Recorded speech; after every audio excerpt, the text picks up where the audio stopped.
Vamos iniciar o nosso estudo de hoje, continuando o livro dos médiuns. Nós estamos no capítulo 23 da obsessão, entrando agora no item número 244.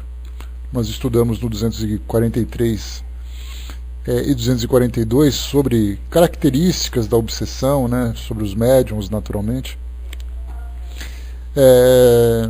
E agora a gente vai entrar num outro ponto que é interessante também, que Kardec dá alguns exemplos para nós a respeito desses inconvenientes, né, que a mediunidade acaba provocando, mas que normalmente acaba sendo apontado exatamente, a mediunidade sendo apontada exatamente como causa desses distúrbios, desses problemas, né? Então, a gente vai aqui seguindo a recomendação de Kardec, o raciocínio dele, para que tenhamos uma compreensão maior sobre essa questão. Ele diz assim para nós: em face do perigo da obsessão, ocorre perguntar se não é inconveniente ser médium, se não é esta faculdade que a provoca, enfim, se não é isso uma prova da inconveniência das comunicações espíritas. Nossa resposta é fácil e pedimos que a meditem cuidadosamente. Antes da gente começar, eu me lembro de uma entrevista dada por Raul Teixeira, que eu cheguei até a utilizar aqui na nossa sala há um tempo atrás, em que perguntavam exatamente isso, né? Por que os médiums sofrem tanto? Por que toda vez que se fala num distúrbio psicológico, num distúrbio emocional, num problema social, familiar, econômico, sempre tem essa ideia de que o médium é sempre a maior vítima? E aí o Raul ele passou, né, durante 20 minutos explicando que, independente disso, o mundo continua apresentando as suas dificuldades para qualquer pessoa. E o fato do médium ser visto como um sofredor especial é um grande equívoco. Muitas vezes a gente sempre pensa assim, né, que a gente ouve muito isso nos debates entre as religiões, e as pessoas dizem assim: olha, se você não sair dessa religião que você está, você vai se distanciar de Deus e, consequentemente, você vai sofrer mais. E a gente pensa que as pessoas dessas religiões que fazem esses comentários, se elas não sofrem, se elas não têm desilusões, se não ficam doentes, se não têm desencarnes em suas famílias, se não passam por um problema desse ou daquele tipo, né? Então a gente fica pensando que na nossa vida, de modo geral, essas lutas elas são naturais, exatamente porque são características desse mundo que a gente vive hoje, um mundo de provas e expiações, de lutas constantes, de superação e tudo mais, né? Da fragilidade do nosso organismo, das nossas relações. Então, não é a doutrina espírita, não é o médium que proporciona maior ou menor sofrimento. E nesse aspecto em especial das influências espirituais, que as pessoas dizem, né, olha, você fica mexendo com essas coisas, né, porque é exatamente essa a expressão que usam, né? Você fica mexendo com essas coisas, depois você não sabe o problema que vai dar. E é exatamente nesse ponto que Kardec toca, quando ele começa a dizer para nós assim: quer dizer que, então, que se eu não fizesse evocações eu não teria problema de influências espirituais? Quer dizer que se eu não tivesse contato com o mundo espiritual eu estaria imune a qualquer tipo de interferência moral, interferência até mesmo muitas vezes material por parte dos espíritos? Vamos então aqui ao raciocínio de Kardec, que ele trata exatamente desse sentido, né? Pois com esse negócio de espírito, fica mexendo com essas coisas, depois já sabe como é que é, né? Então ele diz assim para nós: não tendo sido os médiuns, nem os espíritas que criaram os espíritos, mas sim os espíritos que deram origem aos espíritas e aos médiuns, e sendo os espíritas simplesmente as almas dos homens, é evidente que sempre exerceram sua influência benéfica ou perniciosa sobre a humanidade. Aqui a gente já faz um parêntese interessante, porque a gente assiste aos jornais e a gente começa a ver todas as tribulações, todas as atribulações, né, que a nossa sociedade humana acaba vivendo. Você vai lá, por exemplo, para o Egito, tem pessoas morrendo, você vai para o Japão, você vai para Nova Zelândia, nós tivemos vulcões entrando em erupção ontem, nós vamos para os Estados Unidos, tivemos um incêndio de grande proporção, nós vamos para São Paulo e Rio de Janeiro, dizendo que aumentou a taxa de estupros, né, nessas duas grandes cidades de uma forma significativa. Aqui no estado de São Paulo, disseram, por exemplo, que a cada 40 minutos uma mulher é estuprada por aqui. Então a gente começa a fazer uma análise de todas essas essas situações que são traumáticas para a nossa sociedade, a gente vê que não existem espíritos envolvidos. São situações da natureza, são situações dos conflitos sociais, das perturbações causadas exatamente por esse sentimento egoísta no coração do ser humano, e a gente não vê nenhum problema com o espírito até então. Então, nesse sentido, quando nós voltamos os nossos olhos para essa perspectiva espiritual, nós lembramos que as mesmas pessoas que provocam esses distúrbios na nossa sociedade hoje, após passarem para o mundo espiritual, eles continuam com as mesmas ideias, com o mesmo raciocínio, com as mesmas tendências e com os mesmos desejos de provocar essas dificuldades. E da mesma forma também nós temos aqueles grandes trabalhadores, aquelas pessoas dedicadas ao bem aqui da nossa sociedade, que quando voltam para o mundo espiritual também se dedicam a essa causa mais elevada, para que a nossa sociedade evolua, se desenvolva dentro dos valores, dentro dos princípios que nós abraçamos. Então a gente vê assim que falar em espírito nós falamos de almas dos homens. A única diferença é que eles vivem numa dimensão diferente da nossa, na dimensão espiritual, longe dessa dimensão material que nós estamos aqui. E ele continua: a essa faculdade mediúnica é para eles apenas um meio de se comunicarem, e na falta dessa faculdade, eles se comunicam por 1000 outras maneiras mais ou menos ocultas. Seria errôneo, pois, acreditar que os espíritos só exercem sua influência através das comunicações escritas ou verbais. Essa influência é permanente. E os que não se preocupam com os espíritos, ou nem mesmo creem na sua existência, estão expostos a ela como os outros, e até mais do que os outros por não disporem dos meios de defesa. É pela mediunidade que o espírito se dá a conhecer. Se ele for mau, sempre se trai, por mais hipócrita que seja. Pode-se dizer, portanto, que a mediunidade permite ao homem ver o seu inimigo face a face, se assim se pode dizer, e combatê-lo com suas próprias armas. Sem essa faculdade, ele age na sombra e, contando com a invisibilidade, pode fazer e faz realmente muito mal. Bom dia, pessoal que chegou. Para a gente ter uma ideia de como funciona essa nossa relação com o mundo espiritual, se fala em espírito, nós inevitavelmente falamos de religião, falamos de crença, falamos de fé. E aí então, quando nós aprendemos a fazer uma oração, naturalmente nós a fazemos para que recebamos assistência do mundo espiritual, para que os espíritos venham ao nosso socorro, nos dar o amparo, né, para as nossas lutas diárias, para a nossa proteção, quando nós queremos conversar com os espíritos, conversar com os santos, conversar com Deus, com Jesus, não importa a quem nós direcionemos os nossos pensamentos. Isso significa que através de uma oração nós recebemos então esse atendimento. E já não é mais uma questão apenas de crença, né? Quanto mais sensibilidade a pessoa tem, maior é a comprovação que ela tem dessa presença. E aí então, quando nós falamos nessa influência negativa, ela se dá da mesma forma. Se é pelo pensamento que eu atraio a assistência espiritual, é pelo pensamento que eu atraio também a perturbação espiritual. E muitas vezes eu faço uma oração e não recebo nenhum sinal patente, claro, de que essa assistência veio. Vamos supor que nós façamos aqui uma oração voltada, por exemplo, para Jesus. Não significa que ele vá se materializar, que vá acontecer alguma coisa que nos dê essa comprovação física, material, de que a nossa oração foi recebida, foi atendida. Por isso, então, não é a mediunidade que vai determinar exatamente a influência que nós vamos receber ou não. Na verdade, essa influência existe, tanto existe que nós acreditamos nas orações, nós acreditamos na força do nosso pensamento, nessa relação com o mundo espiritual. Só que o fato das religiões demonstrarem apenas esse aspecto do paraíso, esse aspecto paradisíaco, nós nos esquecemos também dessa relação negativa que nós temos. Então, se por acaso eu tenho meu pensamento voltado para o ambiente espiritual mais elevado, significa que eu entro naquela sintonia mais elevada, né, como nós utilizamos, como nós conversamos nos nossos estudos. Então eu tenho um pensamento elevado, eu tenho uma proteção espiritual, a minha mente está voltada para essa faixa vibratória, então naturalmente eu me protejo dessas influências negativas. Mas no dia a dia, naquilo que a gente vê né, na nossa sociedade, no nosso comportamento humano, muitas vezes não necessariamente negativo, mas negligente, invigilante, irresponsável, inconsequente, e aí nós começamos a entrar em sintonia também com o mundo espiritual inferior.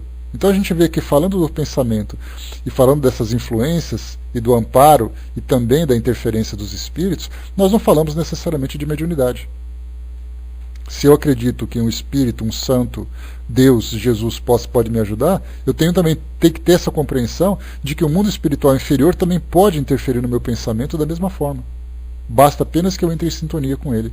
E a mediunidade, como Kardec coloca para nós aqui, a única coisa que a mediunidade faz é me dar os elementos, os instrumentos, as ferramentas necessárias para eu identificar essa influência, para eu identificar essa presença. E aí, naturalmente, né, pelo fato da gente ter ainda essa ideia do sobrenatural que nos influencia de uma forma bastante profunda, né, quando a gente fala de fantasma, de mortos, do mundo espiritual, né, de filmes de terror, aquela coisa toda de suspense, sempre provoca em nós um efeito diferente. Então, quando se fala em mediunidade, nós voltamos a nossa atenção para esse lado da ficção, para esse lado da mídia, para esse lado da produção. Mas tirando esse aspecto, nós começamos então a entender a mediunidade me dando essa sensação, me dando essa impressão. E na verdade, como eu falei para vocês, a gente fica muito preocupado com essas influências espirituais e nós sofremos muito mais a influência do nosso mundo material. Você nunca sabe quando você pode ser assaltado, quando você sofre uma violência, quando você sofre uma agressão. E isso acontece no nosso mundo físico. Então a gente fica muito preocupado com os nossos preconceitos, com essa ideia mística, né, do mundo espiritual e tudo mais, e nós somos muito mais vulneráveis nas influências do mundo material. Como diz, né, me lembro de uma entrevista de um coveiro, que perguntaram para ele, mas você fica aqui à noite andando pelo cemitério, você não tem medo dos fantasmas? Na verdade não, eu tenho medo de quem vem roubar os caixões aqui, porque eles vêm armados, eles podem me machucar e tudo mais, e é uma realidade. Então, na verdade, quando a gente fala sobre mediunidade, a gente entra nesse pensamento místico, nesse pensamento sobrenatural, nesse pensamento religioso, né, supervalorizando, né, as influências dos espíritos, sendo que, na verdade, nós estamos muito mais expostos na realidade do dia a dia. Então, a mediunidade para nós é um instrumento que nos dá essa percepção daquilo que já acontece naturalmente no mundo espiritual, independente da nossa compreensão ou não. Continua para nós aqui. A quantos atos não é o homem impelido para a sua desgraça e que seriam evitados se ele tivesse um meio de se esclarecer? Os incrédulos não supõem dizer uma verdade quando afirmam de um homem que se obstina no erro. É o seu mau gênio que o impele a perder-se. Né? Ou seja, atualizando essa frase, a gente poderia dizer assim, né? É o diabo, é o inimigo, é aquele diabinho que fica tentando ele a fazer as coisas, né? A gente usa até isso de uma forma cômica, né? Quando a gente assiste a um desenho e vê ali, por exemplo, um personagem do desenho que ele está em pé pensando em alguma coisa, em fazer alguma coisa, de um lado tem o santinho e do outro lado tem o diabinho, dizendo para ele, faz isso, e o outro santinho, né? Sempre com aquela carinha, né? Aquela carinha mais sonsa, vamos dizer assim, né? Quando ele diz assim, né, não faça isso, e o diabinho fica ali tentando, mais ousado, mais atrevido e tudo mais. Então, hoje nós brincamos com esse tipo de influência, com esse tipo de ideia, mas é uma realidade. Né? Colocando ali, por exemplo, essa realidade do mundo espiritual, as influências e interferências, nós vemos que isso é absolutamente real. E a mediunidade nos dá essa percepção de você sentir a vibração de um espírito, ouvir a sua voz, ver a sua aparência, compreender as suas ideias. Então, muito mais do que escrever, ouvir ou ver, os espíritos nos influenciam pelo pensamento. E aí continua para nós aqui. É assim que o conhecimento do Espiritismo, longe de facilitar o domínio dos maus espíritos, deve ter como resultado, num tempo mais ou menos próximo, quando se achar divulgado, destruir esse domínio, dando a cada um os meios de se manter vigilante contra as suas sugestões. E aquele que então sucumbir só poderá queixar-se de si mesmo. E essas ideias das influências espirituais que a gente conversou agora, a gente vê isso muito nas religiões tradicionais. Muitas vezes se fala muito mais no diabo do que em Deus. Se fala muito mais dos demônios do que em Deus. Porque é sempre assim, nós temos que ficar vigilante, porque isso é coisa do diabo, porque se passa uma propaganda na televisão, se faz uma novela, se você ouve uma música, tudo é influência do diabo ou dos demônios. Sendo que, na verdade, quando nós começamos a compreender o Espiritismo, nós começamos a desmascarar essas figuras mitológicas. Pensando, por exemplo, olha, eu não tenho que me preocupar com os demônios, mas eu tenho que me preocupar com os espíritos que têm uma tendência negativa. E eu posso combatê-los através da mudança de atitude, né, da minha mudança de atitude, do cultivo de valores diferentes, da minha mudança de pensamento. E aí então eu simplesmente não preciso mais me preocupar com os grandes rituais que acontecem nos exorcismos, nessas sessões, nesses espetáculos bizarros que acontecem nessas igrejas, nesses templos, para expulsar demônios, para fazer isso e aquilo. Nós temos a compreensão que as pessoas simplesmente são o que são. Ontem mesmo nós estudamos no livro Obras Póstumas sobre aquele capítulo que falava sobre os seres intermediários entre Deus e os homens. E Kardec procurava esclarecer, né, que nós podemos falar de santos, de anjos, de demônios como sendo espíritos que cultivam o bem e conseguiram alcançar um nível de elevação, né, um nível de evolução, e também temos aqueles espíritos inferiores que ainda se encontram presos à matéria, que se aproveitam dessas nossas crendices para poder exatamente aumentar a influência, né, alimentando também essa nossa superstição. A Lívia colocou que passamos a analisar as coisas de outra ótica, né? Quando ao invés de colocar a culpa no diabo, passamos a notar que temos responsabilidades por nós mesmos. Né? Esse é um outro aspecto. Né? O primeiro aspecto é nós desvendarmos o mundo espiritual. Quem são aqueles que estão no mundo espiritual? Por que fazem isso? Quais são os seus objetivos? Quais são as consequências daquilo que eles fazem? E por outro lado, nós começamos a assumir realmente as nossas próprias responsabilidades, não imaginando que nós somos simplesmente joguete do mundo espiritual, embora muitas vezes nós acabamos sendo por falta de vigilância da nossa parte. Então continua para nós. Regra geral. Quem quer que receba más comunicações espíritas, escritas ou verbais, está sob má influência. Essa influência se exerce sobre ele, quer escreva ou não, isso é, ou seja ou não médium, creia ou não creia. A escrita oferece um meio de assegurar da natureza dos espíritos em ação e de os combater se forem maus, os que se consegue com maior êxito quando se chega a conhecer os motivos da sua atividade. Se a sua cegueira é bastante para não lhe permitir a compreensão, outros poderão abrir os olhos. Né? Aqui o interessante dessa colocação é que nós falamos das psicografias, dos médiums que têm essa capacidade de perceber os espíritos. Né? E aí então, ou escrita ou verbal. Então quer dizer, quando você começa a se comunicar com os espíritos que desejam trazer algum tipo de prejuízo, nós começamos a compreender quais são as suas intenções. E aí, como qualquer tipo de relação que nós temos hoje, se por acaso alguém quer te prejudicar, você pode perguntar, mas por que você está fazendo isso comigo? O que eu fiz para você? Às vezes você está no seu trabalho, tem algum colega que quer te derrubar, que quer te prejudicar, que fica te caluniando, fica, por exemplo, criando intrigas dentro do ambiente de trabalho com o seu nome. Aí você pode chegar até ele e falar assim, escuta, por que você está fazendo isso? Eu não te fiz nada, nunca te prejudiquei. Se eu te prejudiquei, eu te peço desculpas e coisa e tal. Nós fazemos isso nas nossas relações. Só que do mundo espiritual nós temos aquela ideia que os espíritos podem fazer à vontade e nós temos que combatê-los sem conhecer. Sendo que, na verdade, né, a gente lembra que as grandes guerras que aconteceram no nosso planeta aconteceram exatamente por falta de diálogo, por falta de comunicação.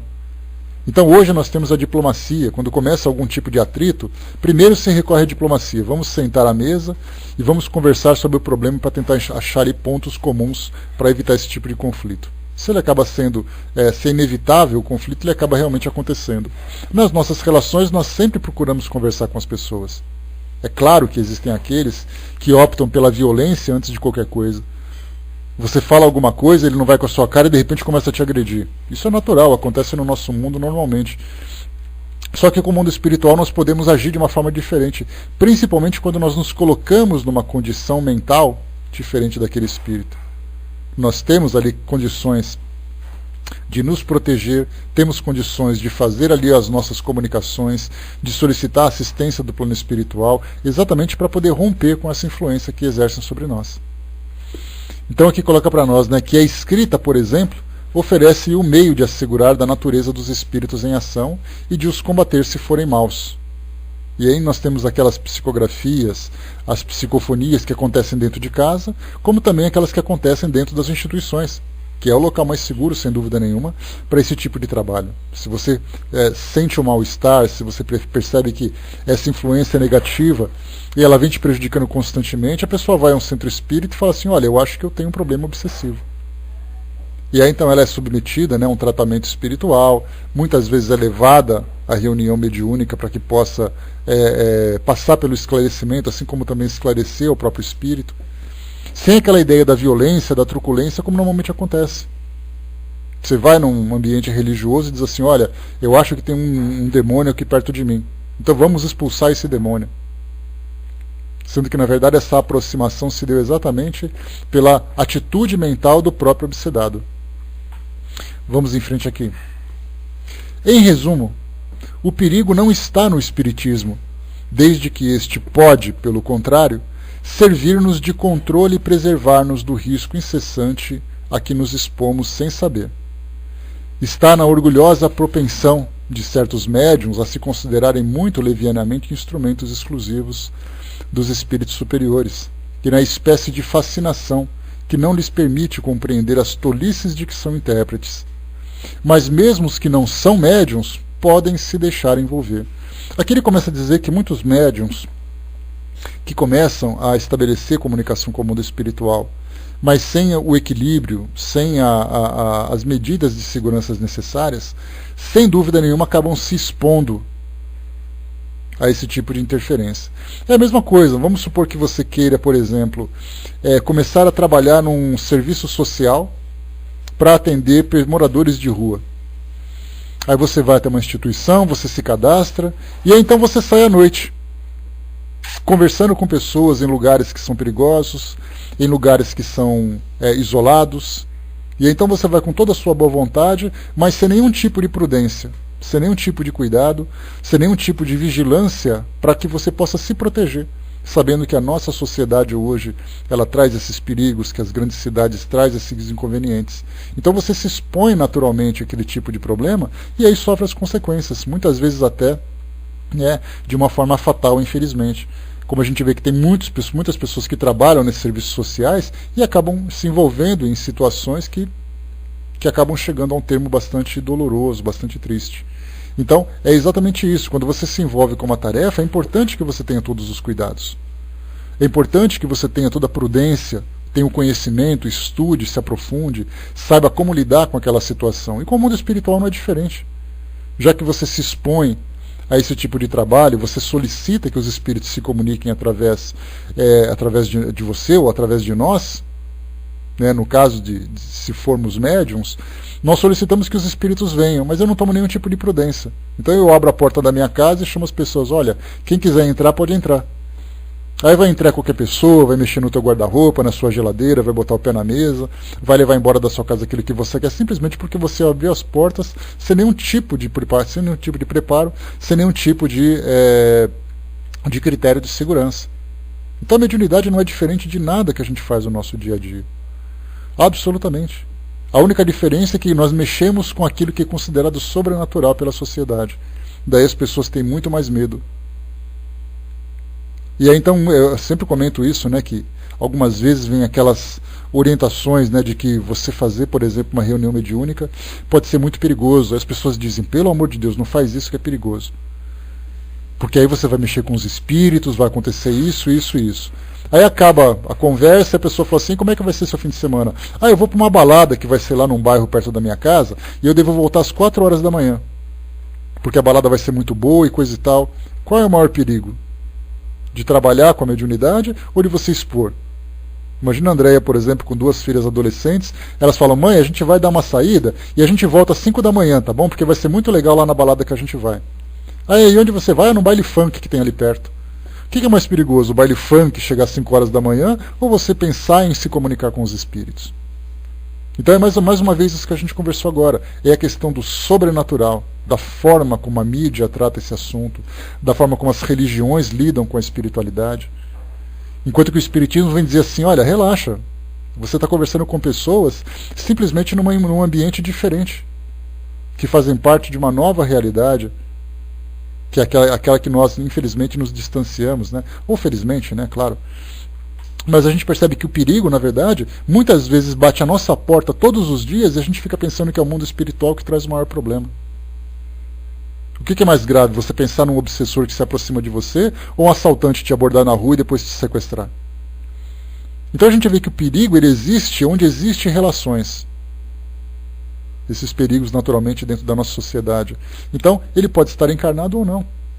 É aí que o Espiritismo entra com as suas orientações para dizer assim, olha, eu posso te orientar naquilo que diz respeito às relações do mundo espiritual, mas você pode buscar outros meios, conversar, por exemplo, com um agente da segurança pública, com um policial, receber orientações do que você pode fazer no seu dia a dia. De você não andar em lugar superlotado, de você não andar com material que chame atenção, celular de alto valor, joias penduradas, uma bolsa exposta. Ele vai te dar todas as orientações para você viver de uma forma tranquila, de uma forma equilibrada, dentro da sua cidade. Enquanto que o Espiritismo fala sobre a relação que você tem com o mundo espiritual. E continua para nós. Façamos uma comparação. Um homem tem um inimigo secreto, que ele não conhece e que espalha contra ele as ocultas, a calúnia e tudo o que a mais negra maldade possa engendrar. Vê a sua fortuna se perder, os amigos se afastarem, perturbar-se a sua tranquilidade interior. Não podendo descobrir a mão que o fere, não pode se defender e acaba vencido. Mas um dia o inimigo secreto lhe escreve e se trai, apesar da sua astúcia.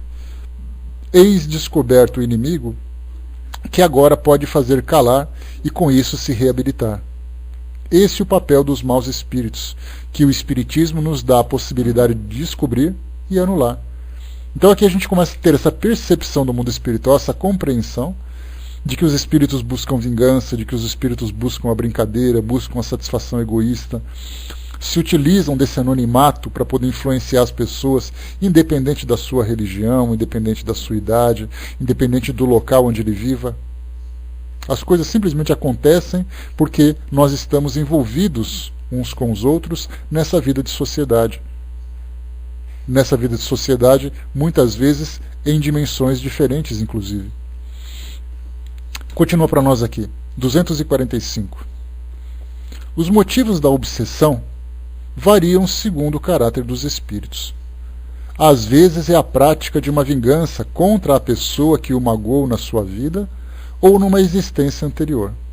Então a gente tem o primeiro caso aqui de obsessão, né, que são aquelas obsessões mais intensas, mais profundas, mais sólidas, né, que são aquelas obsessões motivadas pela vingança. E quando a gente fala sobre vingança, a gente pode perceber que nas nossas relações isso acontece o tempo todo. Você magoa alguém, você fere alguém, você constrange alguém, essa pessoa deseja, de alguma forma, se vingar de você, devolver aquilo que você fez. É a lei de talião, olho por olho, dente por dente. O que você faz, você recebe de volta. E é assim que eu faço com as pessoas. Você machucou alguém da minha família, eu vou pegar você depois lá fora. Você estragou alguma coisa do meu carro, eu vou estragar alguma coisa do seu carro, ou vou te ferir, vou te denunciar, vou fazer alguma coisa. Então a gente vê que a nossa relação é assim. Alguém faz alguma coisa, o outro busca vingança. Só que muitas vezes essa relação ela transcende aquilo que diz respeito à nossa vida atual. Ela começa então a avançar numa vida, numa experiência durante a nossa vida que não é a atual, mas é do passado. Mas algumas vezes uma situação bastante dramática. Basta a gente perceber que situações do nosso dia a dia nós encontraríamos hoje que poderia proporcionar uma vingança que se estenderia durante anos, mesmo após o desencarne de alguém. Nós temos aí casos de assassinatos, casos de traições, casos de violências, disputas de poder. Depois que essas pessoas desencarnam, elas vão continuar com a mente delas fixada naquela pessoa, querendo fazer com que ela pague aquilo que ela fez. Foi o fulano que me denunciou, foi o fulano que roubou, foi o fulano que assassinou, foi ele que agrediu, foi isso, foi aquilo. Se não houver essa lei do perdão disseminada e compreendida entre nós, a gente sempre vai querer fazer a justiça com as próprias mãos. E aí então a coisa vai rolando, rolando, rolando, e de repente vira uma bola de neve, a gente não sabe onde isso vai parar. E é aí que acontece exatamente essas perseguições, que vão de uma encarnação para outra, esses processos obsessivos gravíssimos. E aí nós temos, né, os tantos e tantos livros que já foram publicados dentro do meio espírita que contam histórias dessa natureza, que não nada mais são do que, digamos, novelas que podem até representar situações reais, que trazem aquelas características romanceadas, mas mostram situações de vinganças que duram muitas vezes séculos. É aquele ódio mortal de pessoas que vêm se perseguindo, se perseguindo, se perseguindo, uma tentando se justificar, esperando que as duas, né, exaurem, né, essas duas energias vingativas para depois começarem a trabalhar com o perdão. Quantas e quantas vezes? Me lembro, por exemplo, né, do Holocausto que aconteceu durante a Segunda Guerra Mundial, e nós temos ali quantos e quantos judeus que foram assassinados naquelas câmaras de gás e que depois estabeleceram vinganças contra os seus algozes nazistas. Quantos soldados que foram assassinados, quantas famílias que foram destruídas durante um período de guerra e depois se voltaram contra aqueles soldados, aquelas pessoas que foram responsáveis por fazer isso. Esses ditadores, por exemplo, né, a gente pode imaginar ditadores como Saddam Hussein, como Pol Pot, né, lá no Sudeste Asiático. Podemos imaginar como Osama Bin Laden e outros que fizeram e que mataram e assassinaram. Quantos espíritos não conseguiram perdoá-los e estão ali, né, ativos naquele processo de perseguição desses espíritos? E então essa vingança, nós temos essas vinganças que são realmente assim de proporções globais, mas nós temos aquelas vinganças pessoais. Alguém que se abandonou, alguém que fez isso, né? Aqueles casos, por exemplo, que a gente lê nos livros que mostram uma pessoa que foi abandonada e teve uma grande frustração amorosa, e de repente ela cometeu suicídio e depois volta para poder obsediar aquele que foi o traidor do seu amor. Famílias que brigam, irmãos que se detestam, que não se suportam, pais e filhos, amigos de trabalho. Então, quer dizer, histórias e mais histórias e mais histórias que nós poderíamos criar aqui, né, contar para poder ilustrar essa questão de obsessão.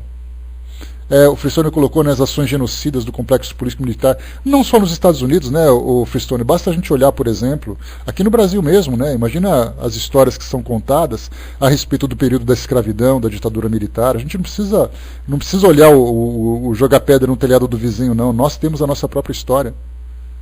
Né, os genocídios indígenas, genocídios contra pessoas, né, esses conflitos nas próprias cidades.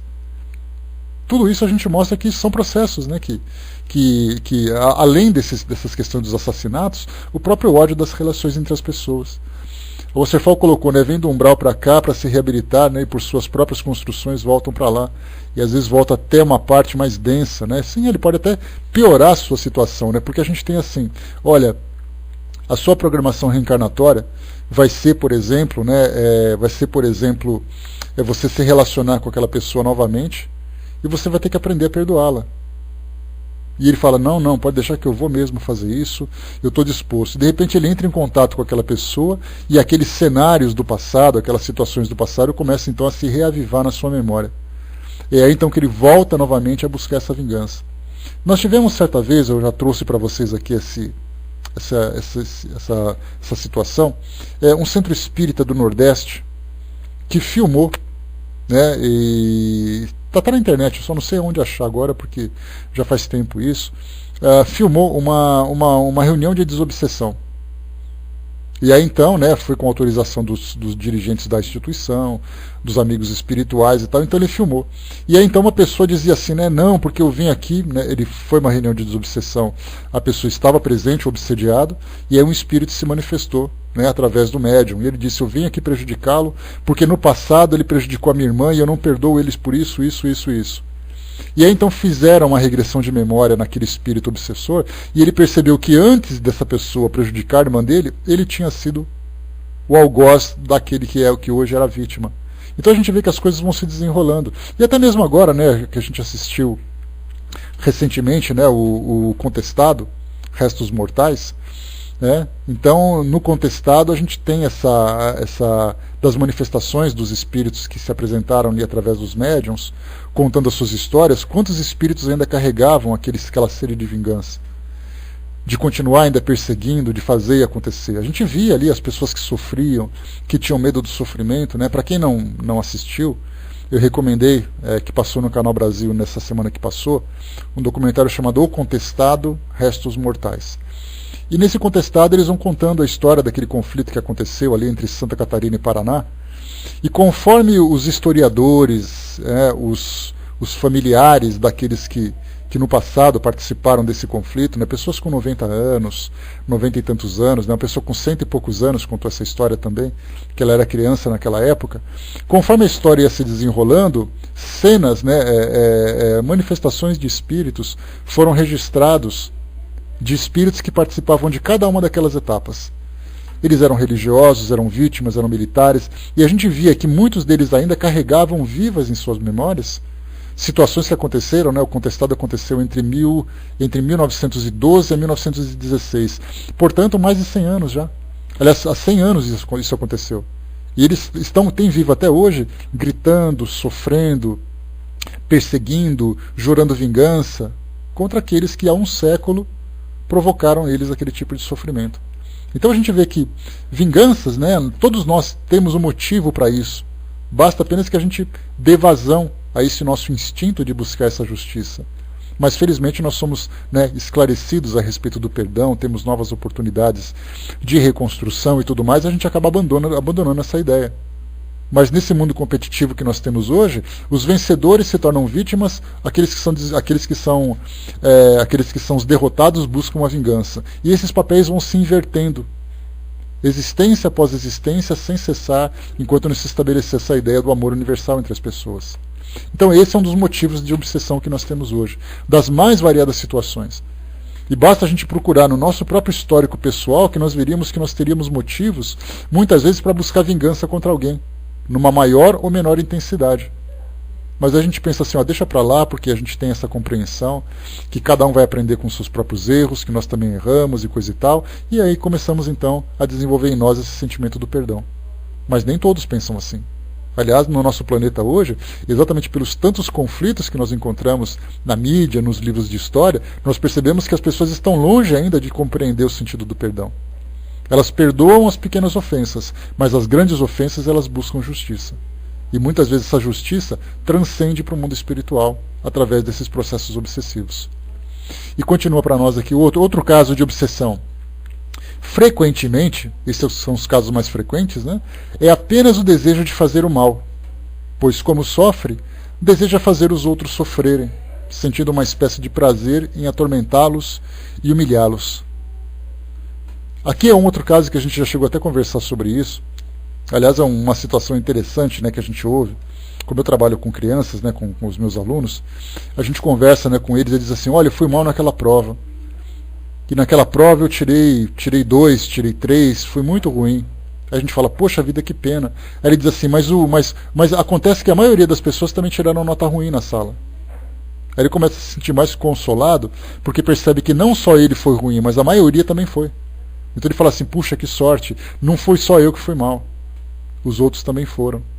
Esse tipo de pensamento que acontece com os nossos alunos e acontece com a nossa vida, quando alguém diz assim, olha, eu estou desempregado, mas o meu vizinho também está, a pessoa da minha família também está, tem outro que eu conheço que também está, então a gente começa a se confortar, percebendo que dentro do nosso sofrimento nós temos pessoas que também vivem o mesmo tipo de sofrimento. Né? Pois é, exatamente, Sandra. Né? Pois é, olha que consolo para a mãe, né? A Lívia colocou, né? Já dei essa desculpa da nota, mas não colou. E não deve colar mesmo, né? Porque é essa justificativa que a gente tem. E ouvindo uma certa vez um palestrante, ele estava comentando sobre isso, e ele falava assim, que muitas vezes os espíritos, na verdade, eles não querem te prejudicar. Na verdade, eles querem companhia para o sofrimento deles.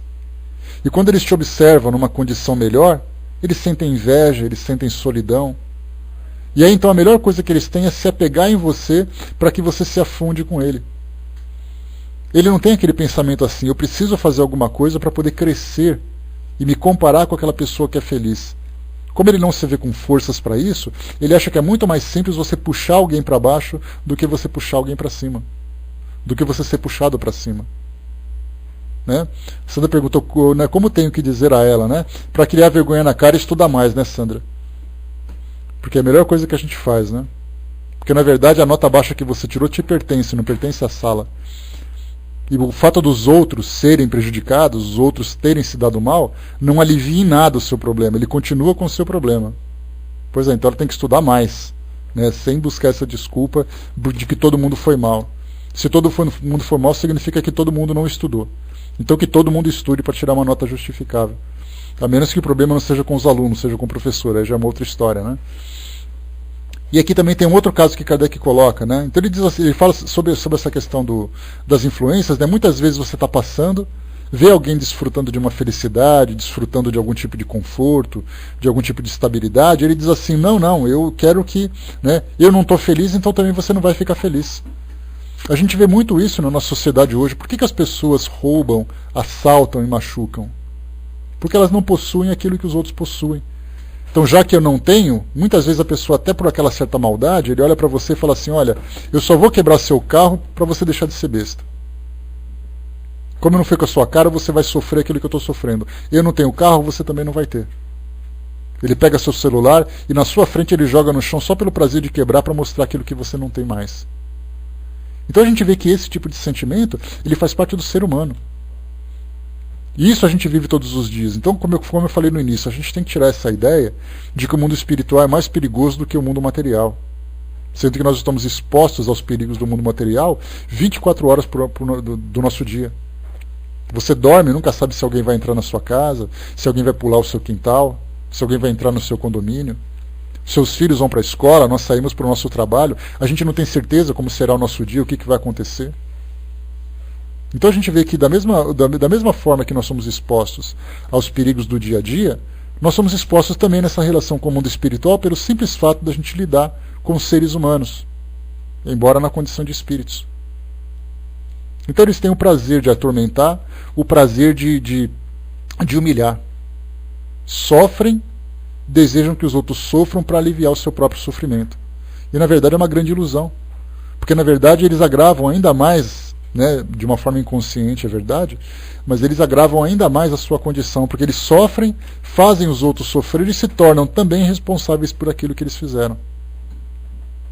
Então, enquanto a gente não conseguir buscar alcançar esse esclarecimento, a gente vai continuar vivendo essa mesma ilusão. De achar que basta que todo mundo se encontre na mesma condição, que está tudo certo. E na verdade não. Esse nosso potencial de alcançarmos essa perfectibilidade que a gente conversou ontem, todos nós temos o potencial de crescer, de trabalhar, de transformar, de construir. Se nós temos esse potencial, temos que trabalhar para poder alcançar isso, porque na verdade essa conquista de cada um é individual. Eu vou conquistar aquilo que eu desejo pelos meus próprios esforços. Se eu tiver ajuda, melhor ainda. Mas eu não posso esperar que, já que eu não consigo, tomara que ninguém consiga. Só que infelizmente a gente é alimentado, né, por essa ideia de competitividade. Não é aquela história assim, olha, já que eu estou crescendo, eu vou tentar fazer com que outros que não conseguem cresçam comigo. Esse sentimento de fraternidade no nosso mundo é diferente. Basta a gente ligar a televisão e ver um jogo de futebol, ver, por exemplo, um campeonato, qualquer tipo de evento esportivo, a gente vai perceber que as pessoas lutam para poder vencer, para ganhar o prêmio que os outros não vão ganhar. Não existe aquela ideia de, não, vamos compartilhar aquilo que eu ganhei e eu vou ajudar vocês também a conseguir isso. Eu sou a estrela, eu sou especial, eu sou o melhor. A nossa sociedade, ela coloca assim, ela apresenta isso, né, no círculo do poder, no círculo financeiro, no círculo social. Somos sempre competidores, sempre adversários uns dos outros. Não existe ainda o sentimento de fraternidade desenvolvido entre nós. Passando para outro item agora, Kardec diz assim, que a impaciência das vítimas também influi, porque ele vê atingido o seu objetivo, enquanto a paciência acaba por cansá-lo. Ao se irritar, mostrando-se zangado, a vítima faz precisamente o que ele quer. Esses espíritos agem às vezes pelo ódio que lhes desperta a inveja do bem. E é por isso que lançam sua maldade sobre as criaturas honestas. Então quando você provoca alguém, né, imagina que você está no ônibus, ou no meio de transporte público, e aí tem alguém do seu lado que tem um perfume, né? E você fica provocando, né? Que perfume fedido, hein? Onde você comprou essa roupa? Estava em promoção? E a pessoa começa a se irritar, ela começa a ficar vermelha, o coração começa a acelerar, de repente ela olha para trás, você está fazendo o quê, hein? Aí ela sai dando risada da sua cara. Simplesmente porque ela te provocou e você aceitou. Esse tipo de prazer que nós sentimos hoje é um prazer que se transfere também para o mundo espiritual. Fica pior, né, Sandra? Mas aí, coitado dele, né? É vítima da circunstância, né? Então, aqui que nós observamos que essa questão de ficar provocando o outro é uma questão de inveja, quer dizer, a inveja, o ciúme, o sentimento de inferioridade que nós sentimos ainda, né, por nós mesmos, né, sempre achando que o outro é melhor, que aquilo que o outro tem de melhor. De repente acontece uma desgraça, a gente fala, tá vendo só? Ele se achava ao máximo e caiu. De repente ele não fez absolutamente nada. Ele estava vivendo a vida dele tranquilamente, mas despertou em nós um tipo de sentimento negativo que a gente torce para que ele caia, para que ele se coloque na mesma condição que nós. É um sentimento extremamente egoísta da nossa parte, mas que infelizmente é uma realidade para nós. E continua aqui para nós. Um deles, aí Kardec está colocando aqui agora uma história que ele contou, um deles se apegou como verdadeira tinha. A tinha é uma doença de pele que nós poderíamos traduzir isso, né, para a nossa atualidade, dizendo assim, né, que um deles se apegou como verdadeira praga a uma boa família, nossa conhecida, que não teve, aliás, a satisfação de enganar. Dessa pessoa, esse espírito ficou pegando, né, quando a gente fala do tinha, a gente lembra do tinhoso, né, que é um apelido que se dá para o diabo, por exemplo, né? O tinhoso fez isso, o tinhoso fez aquilo. Essa tinha é essa doença que, sei lá por que motivos se referiram nessa questão de maldade, mas certamente provoca sofrimento. Mas continua aqui para nós. Interrogados sobre o motivo do ataque a essa boa gente, aqui já fala da evocação, né? Fizeram a evocação e perguntaram, né, por que você está fazendo isso? Ao invés de apegar-se aos homens da sua espécie, respondeu, eles não me dão inveja. Quer dizer, os homens da mesma espécie que ele não provocam nenhuma inveja. Porque já que ele está na lama, as pessoas que estão na lama com ele não têm esse problema. Agora, aqueles que estão numa condição melhor, esses sim provocam a inveja. E diz para nós assim, outros são levados por simples covardia, aproveitando-se da fraqueza moral de certas pessoas, que sabem incapazes de lhes oferecer resistência. Um desses, que subjugava um rapaz de inteligência muito curta, respondeu sobre o motivo da sua escolha. Tenho muita necessidade de atormentar alguém. Uma pessoa capaz me repeliria. Apego-me a um idiota que não pode resistir. Só para a gente poder ter uma ideia do que é esse sentimento de vingança, esse sentimento do prazer da desgraça alheia, a gente vê muito isso, por exemplo, numa novela. Uma personagem que você não gosta, de repente ela é a vilã, né, ou o ator se faz vilão, de repente acontece uma desgraça e ele sofre, a gente fica, isso mesmo. Naquelas cenas de maiores conflitos, né, todo mundo coloca a pipoquinha no colo, fecha a porta, tira o telefone ali, desliga o telefone para ninguém ligar e presta atenção de uma forma, né? Tá, vai com Deus, Sandra, beijo para você, até amanhã. Então fica ali, né, adorando vendo aquela cena onde aquele indivíduo acaba sofrendo. E para nós, né, que somos torcedores de futebol, tem um prazer melhor do que ver o time adversário cair para a segunda divisão ou perder um campeonato? Não tem, a gente sabe que é assim. Imagina você torce para o seu time, o adversário está ganhando o campeonato, depois ele perde, a gente fica, ei, que beleza, eu não ganhei, mas também ele não ganhou, bem feito. Não é um sentimento pequeno que a gente alimenta no nosso dia a dia? Só que isso acontece em situações de novela, em situações esportivas, mas acontece muito mais na nossa vida real. E são esses sentimentos que nos levam depois para o plano espiritual, como sendo esses espíritos desequilibrados, perturbados. A Miriam colocou, bom dia pessoal que chegou. Quantas vezes estimulamos as crianças dentro de casa a competirem, né, com os próprios irmãos através de comparações? Sim. Eu acho que isso, Miriam, é um processo quase que inconsciente da nossa parte. Nós vivemos em função desse tipo de sentimento que é instintivo em nós.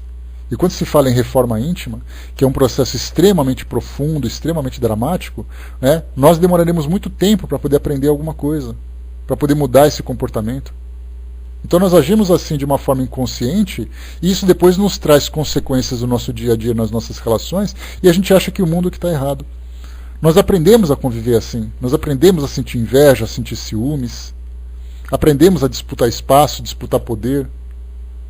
Nós temos essa carência de termos que ser reconhecidos mais do que os outros. Isso faz parte da nossa personalidade. E aí a gente dá para ter uma ideia de como nós somos pequenos ainda nessa linha evolutiva.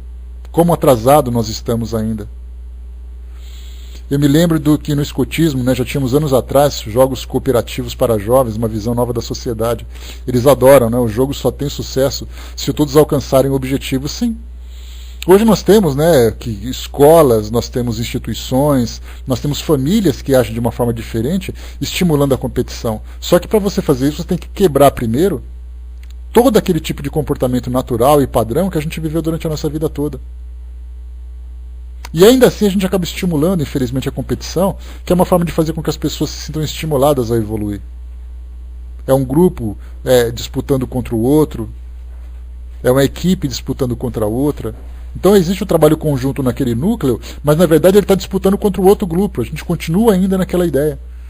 Então esses trabalhos comunitários, esses trabalhos coletivos, onde todos vencem sem nenhuma preocupação de quem fez mais ou quem fez menos, é algo que a gente ainda dissemina com muita dificuldade. Porque para nós é muito mais natural provocar exatamente esse sentimento de competição. E isso, como eu falei para vocês, é todo dia. Você liga a televisão, você tem competição, você vai para a escola, você tem competição, dentro da sua casa você tem competição. A Zilus colocou, reformar íntima sem martírio, mudar o externo é muito fácil. Sim. E o interior é muito complicado, porque esse é o problema que nós vivemos hoje. É uma cultura. E não adianta a gente pensar que isso vai acontecer de uma hora para outra, essa mudança. Pois é, exatamente. Essa questão do bullying, por exemplo, nada mais é do que uma competição. E isso é um tipo de comportamento, uma educação que nós recebemos, que vem sendo transmitida de geração após geração. Então nós vivemos, digamos assim, milênios. E eu não estou exagerando. Se nós somos espíritos imortais, imagina a gente lá naquela época de Jesus, naquela época dos hebreus, sabe Deus ali em que época foi que a gente viveu. É desde aquela época que a gente continua vivendo esse tipo de comportamento. Só que felizmente ele vem se diluindo com o passar do tempo. Só que é uma diluição muito lenta ainda. A gente viver radicalmente aquela fraternidade é algo que muitas vezes nos coloca até numa condição de constrangimento diante da nossa sociedade, que a gente acaba sofrendo por isso. Já que o mundo é dos espertos e tudo mais, se você faz aquela condição de fraterno e de humilde, você acaba sendo humilhado, você acaba sendo explorado. Então a gente fica assim, ou eu me faço de bobo sendo bonzinho, ou eu me faço de esperto sendo agressivo. A gente não conseguiu ainda achar aquele comportamento ideal. E quando a gente vê esses grandes espíritos que estiveram entre nós, eles vêm, fazem, superam tudo e passam. E a gente pensa assim, poxa, eu não consigo fazer o que ele fez. Está muito além da minha capacidade. Então a gente fica assim nessa condição de desorientados. O que eu faço? Como é que eu devo me comportar? O que eu posso fazer? Continua aqui para nós. Deixa eu ver aqui, gênero de vingança e tal, Tá. A Zilus colocou aqui para nós, somos o que fazemos repetidamente, Por isso o mérito não está na ação, e sim nos hábitos, Pois é. E é exatamente porque a gente, na verdade, assim como as virtudes, os defeitos também se aprofundam cada vez mais conforme eles são praticados. É através do condicionamento que nós nos tornamos esse ou aquele tipo de pessoa. E esse condicionamento no bem, a gente tentar fazer isso todos os dias, é um esforço contínuo de superar preconceitos, de superar barreiras, de ceder espaços. Coisa que normalmente a gente não gosta muito, que você cede o espaço e de repente vem aquela história, você dá a mão, a pessoa quer o braço. Aí você fica assim, como é que eu me comporto diante de uma situação como essa? Até onde vai o limite da fraternidade e até onde eu tenho que ser ali o astuto e impedir que as pessoas ultrapassem esse limite? E isso vem através da experiência, vem através da sabedoria, que cada um vai desenvolvendo a partir de si mesmo. André colocou daí a importância da religião para orientar mais os jovens. E quantos pais levam os filhos na escola, mas esquecem da evangelização e mocidade, sim. E tem que ser uma religião bem coerente também, porque não sendo pessimista, até hoje as religiões competem entre si, para saber quem é aquela que vai salvar todo mundo, quem é aquela melhor que não é. Então a gente vê que onde existe o ser humano, que tem ainda essa personalidade egoísta, limitada, infantil, nós teremos esse comportamento. Não importa se é no meio educacional, se é no meio religioso, no meio social, não importa. Então, na verdade, essa transformação tem que ser do indivíduo e não das instituições. Quando a gente pensa assim, não, eu vou fundar uma escola que vai fazer diferente. Então, se você for fundar uma escola que vai fazer diferente, não se esqueça que você tem que trazer funcionários que também façam diferença.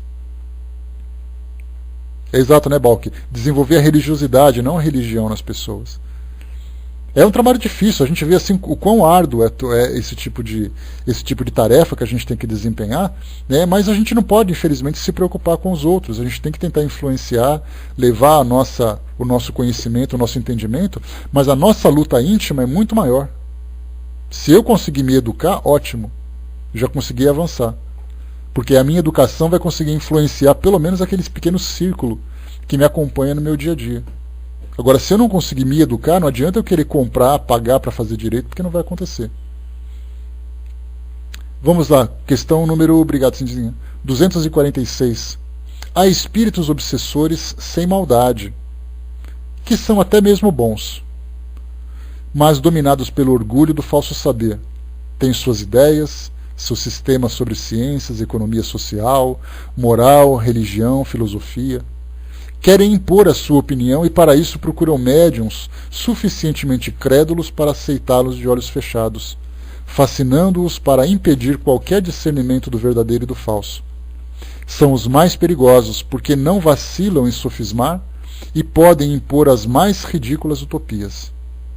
Conhecendo o prestígio dos nomes famosos, não têm escrúpulo em enfeitar-se com eles e nem mesmo recuam ante o sacrilégio de se dizerem Jesus, Virgem Maria ou Santo Venerado.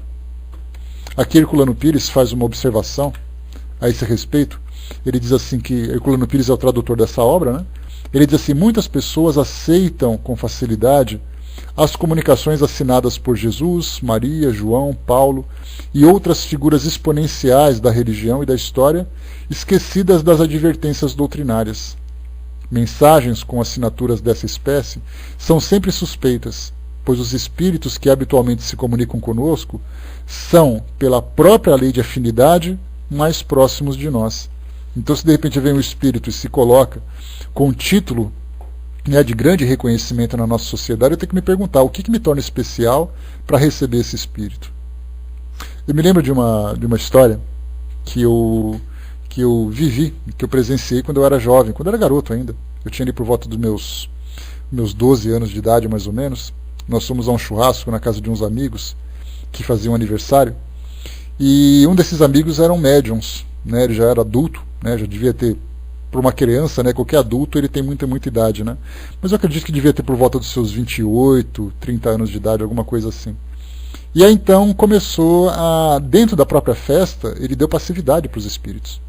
A gente vê a bagunça que era, né? Mas eu ficava ali impressionado, né, os olhos estatelados, tentando entender o que estava acontecendo. E vocês então não imaginam quem se manifestava ali. Veio um espírito e começou a falar inglês. E aí todo mundo tentou, né? Meu pai tentou falar um inglês meio macarrônico, né?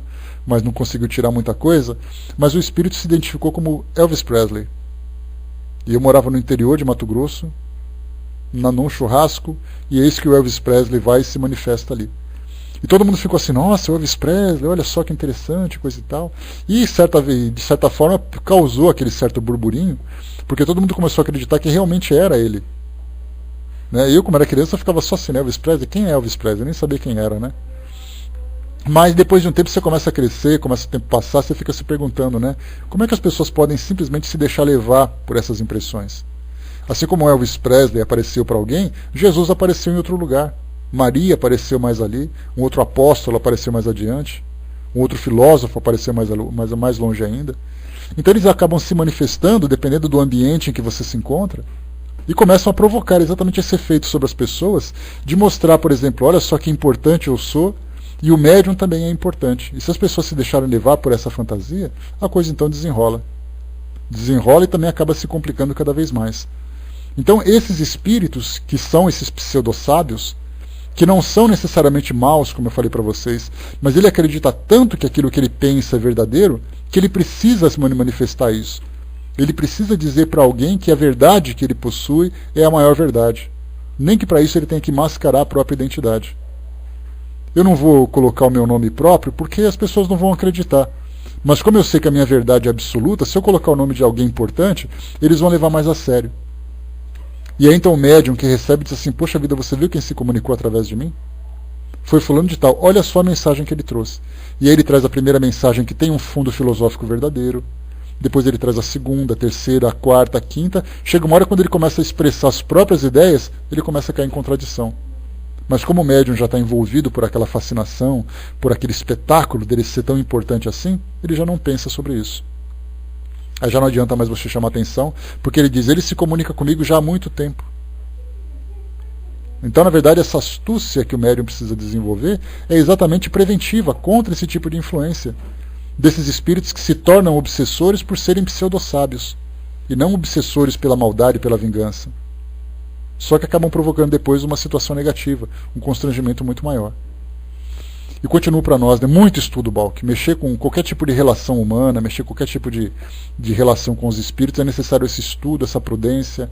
Porque, na verdade, quando um espírito traz uma instrução, essa instrução tem que ser comparada com a base daquilo que a gente tem. E aí sim você vai ver se aquele conteúdo tem verdade ou não. E se não tiver verdade, pode perguntar, escuta, por que isso?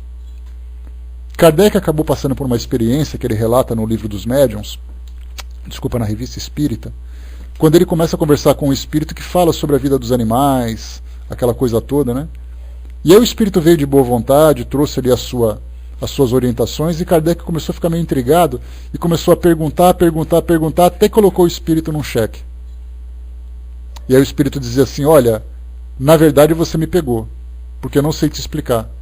E eu me rendo aos seus argumentos, porque você tem razão. Então não era uma obsessão, mas percebia que o questionamento de Kardec, de se aprofundar mais naquele assunto que o espírito colocava, e não aceitando simplesmente que por ter vindo do mundo espiritual, fez com que o espírito se retratasse. E aí então no final o espírito pediu desculpas, dizendo que ele tinha muito que aprender e coisa e tal, mas ele começou a falar como se fosse um douto no assunto, como se tivesse o conhecimento absoluto sobre aquele assunto. E normalmente pelo fato de nós ainda, principalmente agora, né, nós vivemos numa época em que a comunicação com os espíritos acaba sendo uma comunicação unilateral. O espírito vem, traz a comunicação e vai embora. Aí todo mundo pega a comunicação, lê para todo mundo, olha e tudo mais, mas ninguém pergunta. Então o fato de nós não termos mais o diálogo, essa via de mão dupla, o espírito acabou de se comunicar, a gente fala, peraí, não vai embora não. Me explica essa coisa aqui. A gente não faz isso. Se fizer uma reunião mediúnica, todo mundo vai olhar para você e vai dizer, o que você está fazendo? Que falta de respeito é essa com os espíritos? Como é que você se atreve a questionar aquilo que o espírito está dizendo? Olha a assinatura que ele colocou, como é que você pode fazer isso? Por causa de você, ele nunca mais vai aparecer aqui. Se ele não aparecer, tomara que não apareça mesmo, porque se ele for um espírito que infelizmente ainda é um espírito ainda egoísta, um espírito orgulhoso, depois desse questionamento ele não vai aparecer mesmo. Também eu não vou mais naquele pessoal lá porque eles não me aceitam. Se for um espírito instrutor, ele vai dizer, vocês fizeram muito bem, da próxima vez a gente volta a falar sobre um outro assunto. Então, quer dizer, do orientador do trabalho, do doutrinador, do dirigente da reunião mediúnica. Então esses questionamentos são fundamentais. E ele continua aqui para nós, só para a gente poder fechar. Procuram, esses espíritos, né, fascinar por uma linguagem empolada, mais pretensiosa do que profunda, cheia de termos técnicos e enfeitada de palavras grandiosas, como caridade e moral. Evitam os maus conselhos porque sabem que seriam repelidos, de maneira que os enganados os defendem sempre, afirmando, bem vês que nada dizem de mal, mas a moral é para eles apenas um passaporte. É os de que menos cuidam. O que desejam, antes de mais nada, é dominar e impor as suas ideias, por mais absurdas que sejam. E Herculano Pires coloca aqui mais um comentário. O argumento citado hoje frequentemente usado pelos defensores de obras psicográficas, dotadas de todas as características mencionadas acima. Claro que o mistificador tem que misturar o joio e o trigo, pois do contrário ninguém o aceitaria. E aqui a gente entra numa questão que demandaria para nós aqui um estudo inteiro, né? Quando você pega um livro, por exemplo, uma mensagem, o espírito está falando tudo certinho, mas de repente no meio ele solta uma sementinha que causa ali uma desconfiança, uma intriga. E as pessoas continuam lendo, porque na verdade elas estão envolvidas com a história, com o romance, não estão preocupados com o conteúdo doutrinário. E hoje a gente vê que todo mundo compra e aceita aquilo de uma forma muito interessante, né? Inclusive, como a gente já comentou, os romances têm os romances têm uma função extremamente importante dentro da divulgação doutrinária na atualidade, porque facilita o entendimento das pessoas. Só que no meio daqueles romances que tem ali um fundo filosófico, um fundo doutrinário sólido, nós temos outros que vêm ali trazer, né, aquela fantasia, aquela ilusão para confundir cada vez mais. E então você lê uma coisa, você ouve outra, fica se perguntando qual exatamente é a verdade dessa história toda. E aí, por falta de bases doutrinárias, por falta de estudo, qualquer tema que chega para nós ele é aceito. Pelo fato de ter uma capa muito bonita, uma linguagem bem agradável, uma história bem comovente e tudo mais, mas no fundo trazem esses defeitos, digamos assim. André colocou na segunda, estamos estudando o livro Aconteceu na Casa Espírita, que fala bem sobre tudo que você falou, bem legal, né? Sim, né? Acaba trazendo então esse cuidado que nós temos que ter, que as casas espíritas precisam ter, que os grupos de estudos precisam ter, essa vigilância, essa constância, exatamente para poder preservar, para nos preservar dessas influências perniciosas, dessas influências que trazem para nós muito mais prejuízo do que alguma coisa benéfica para a nossa saúde espiritual, para a nossa compreensão. Bom, pessoal, nós vamos parar aqui então na questão número 246. Nós temos a 247, que será o nosso próximo item de estudo, que nós vamos continuar ainda abordando essa questão das influências, tem bastante coisa para a gente tratar aqui. Kardec trata com muito cuidado dessas questões da obsessão, mostrando que a obsessão não é aquele espírito que quer te jogar contra a parede. Muitas vezes a obsessão vem através de uma palavra equivocada que te faz acreditar numa verdade. Nós temos aqueles obsessores que fascinam líderes religiosos que fundam novas filosofias, novas religiões, novas práticas, que são as mais absurdas. Você acredita num futuro diferente, você acredita num paraíso diferente, você acredita que aquele ritual é o suficiente para poder salvar a sua alma. E ele começa então a utilizar aquele discurso fascinante, aquele discurso bem elaborado, e as pessoas vão entrando, quando se dão conta, já se desviaram completamente. E certamente no futuro terão que resgatar isso de novo, né? Como eu falei para vocês, né, o Dr. Herman comentou comigo, né, o espírito, disse que a maioria dos expositores espíritas são aqueles homens que fizeram discursos no passado que desviaram as pessoas do caminho do bem e hoje voltam com esse compromisso. Então, sei lá, né? Ai de nós, que temos agora essa responsabilidade nas costas, né? Desviamos, agora tem que trazer de volta. Vai saber. Ai de nós, né, Miriam? Vamos lá. Bom, eu vou passar para a nossa amiga Miriam, que vai fazer até a abertura para nós mesmo. E depois a gente volta, então, para dar os recadinhos para vocês, né? A gente conseguiu terminar no horário, felizmente, hoje. Mas é que se eu estendesse um pouquinho mais, a gente ultrapassaria. Mas estamos ali com esse compromisso nosso, né? Esperando, né, que esse nosso estudo tenha sido proveitoso. Esse nosso bate-papo tenha aí trazido algumas luzes novas, né, para o nosso entendimento a respeito da doutrina, a respeito dos temas que nós estudamos, né? E lembrando, né, que daqui a pouco, às 11 horas da manhã, lá na Sala Maria de Nazaré, nós temos um momento de prece, né, que é um trabalho realizado pela nossa amiga Silvia. Quem quiser participar, para ler uma mensagem edificante, para ouvir uma mensagem edificante,